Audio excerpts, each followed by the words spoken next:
Więc mamy Citroena C1 2015 rok. Jedna z żarówek nie działa, ta akurat działa, ale ta nie działa. Czyli to akurat przepaliła się. Wymienimy dzisiaj. Co robimy w pierwszej kolejności? Podnosimy maskę.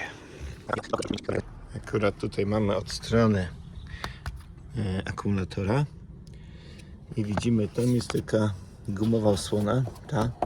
Ona jest na wcisk, więc po prostu, o, tutaj jest jedno ucho, można pociągnąć, wyciągnąć osłonę. I następnie widzimy, że mamy dojście do przewodów. I tu jest wtyczka. Ta wtyczkę musimy wyciągnąć, czyli pociągnąć po prostu, ona jest na wcisk. Więc ciągniemy, wyciągnęliśmy. Czasami może trudniej, bo ona rzadko jest wyciągana. Jakkolwiek w tym wypadku w miarę sprawnie poszło. Więc tak to wygląda.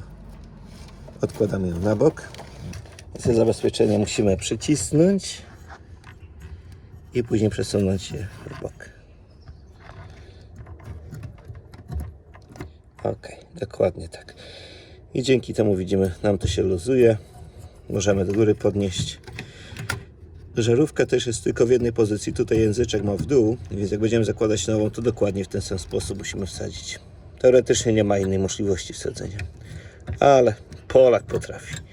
Więc wyciągamy. Więc tak ta żarówka wygląda. Widzimy, tu jest ten języczek z jednej strony, który nam umożliwia tylko montaż w jednej pozycji.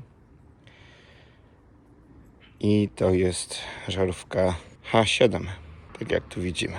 I tak to wygląda. Tutaj widzimy wyraźnie przerwane połączenie.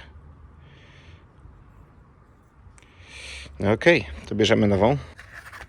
Więc jak bierzemy nową, to pamiętajmy, żeby nie dotykać tutaj tej szklanej powłoki, bo to przyspiesza jej zużycie. Więc unikamy dotykania powłoki szklanej. Patrzymy, gdzie jest języczek, tak żeby odpowiednio też zamontować w lampie. To montujemy. No więc tutaj widzimy języczkiem w dół.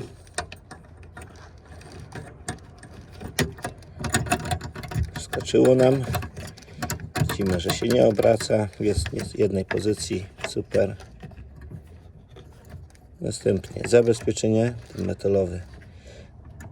Dociskamy go w dół i przesuwamy w bok. Tak, żeby wskoczyło na dwa zabezpieczenia po tej stronie. Przewód, raczej wtyczka. Wciskamy, dociskamy. Zrobione i osłona gumowa. I gumową osłonę tylko też tak dociskamy.